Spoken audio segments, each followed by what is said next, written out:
Let's go to the Oz, Christy. And Rachel Baxendale's got another great yarn. She's absolutely starring when it comes to coverage of this particular pandemic. The headline, of course, hotspot lockdowns fail to stop virus surge.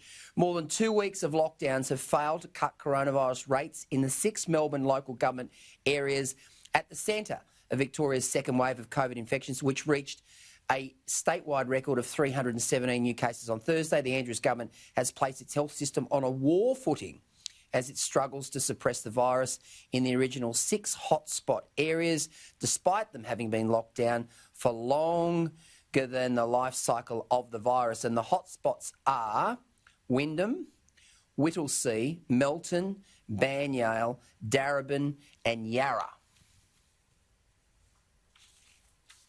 Yeah, there's some real geographic clusters here in Melbourne, yet there's other municipalities that only have a very limited number of active cases where the police and the health systems know who they are, they're self-isolating, they're getting checks, they're doing the right thing.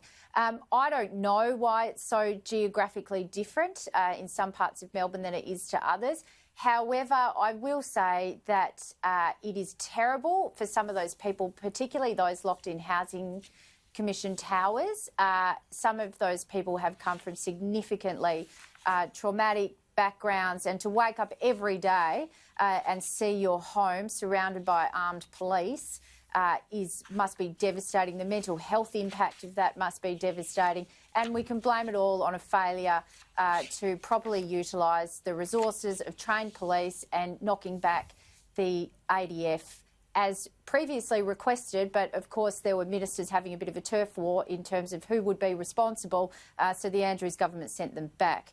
And now we have the unfortunate scenario that the virus has not been able to be contained in various suburbs and various communities, and some of our most disadvantaged residents in Melbourne locked and, literally under police guard.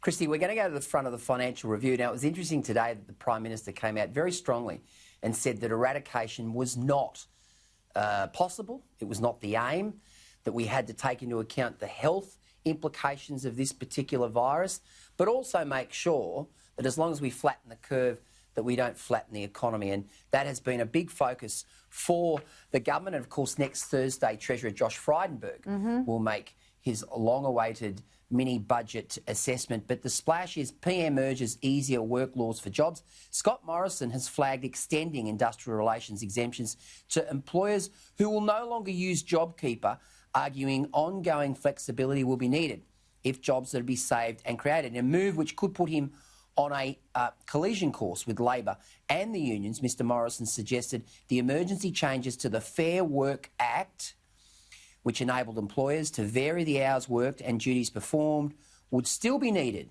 even as turnovers recovered. Big story on the front of the Fin Review, but of course fits that narrative that we need to have. We need to be all rowing in the right direction, whether it's, industrial relations, labour force, whether it's taxation exemption, diversification of trade.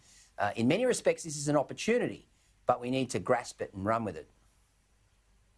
We do, and it's not a secret that the government is seeking to address industrial relations and the Fair Work Act. Many people believe that it's long overdue.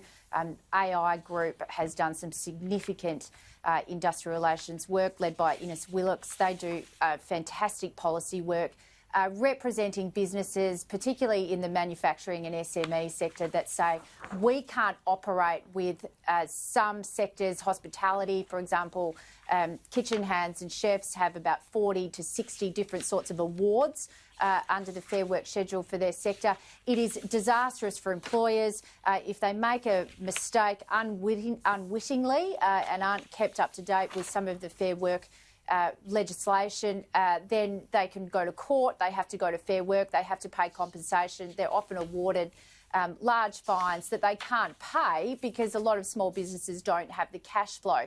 And if we are looking at protecting small businesses through this crisis and making sure the economy gets back on its feet, some changes are going to have to be made to the Fair Work Act. But, Peter, I do just want to contrast the Prime Minister's narrative and the Prime Minister's goals with the Labor Party here in Victoria.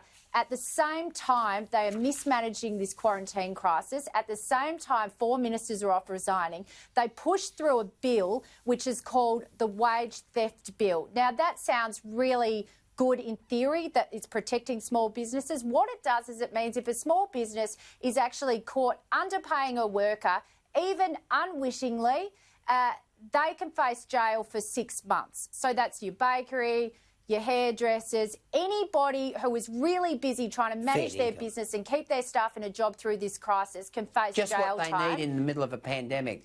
Just what Victorian businesses need, with 600,000 of them now facing economic ruin. So that is the small business goal of the Andrews government at the current time.